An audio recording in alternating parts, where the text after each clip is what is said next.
The time has come, the chicks are hatching. I made a video when I first started setting these incubators. I have been continually setting them since I made that video.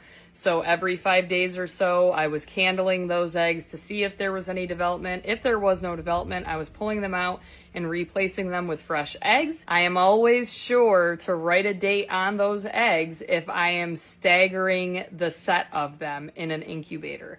So if I'm putting in new eggs and taking out undeveloped or quitters, I want to make sure that I know when they are supposed to hatch so that I don't accidentally dispose of one that was actually a viable egg. Only one incubator has started pipping and hatching so far. I do have to check one of my nurture rights because I'm a little surprised I set the nurture right at the same time that I set the orange incubator that I got off of TikTok shop. Chick Cozy is the name of that incubator.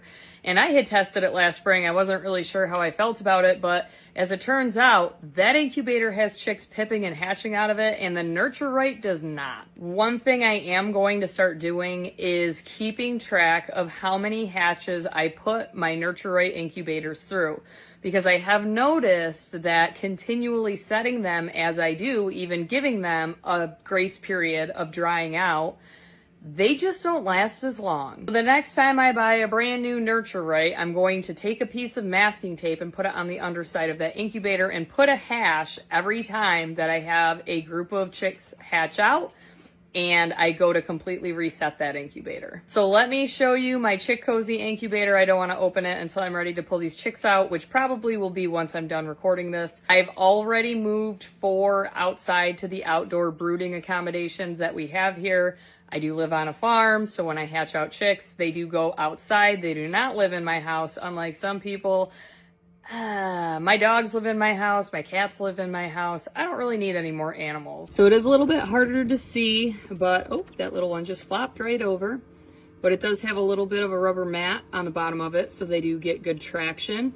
And I am curious to see if this reduces the instances of splayed leg. There are 4 or 5 more chicks pipped in here in this row. I think there might be one in this row.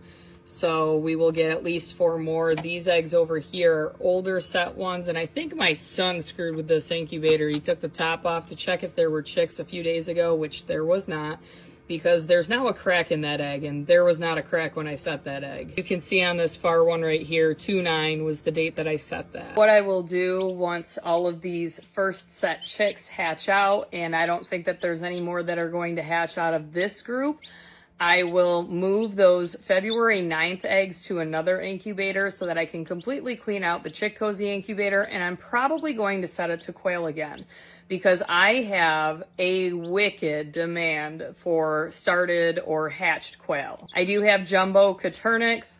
The eggs that I get range anywhere from 16 to 18 grams, which I guess is ideal for some people, especially if they want them for dual purposes for both meat and eggs. So let's talk about my little friends here.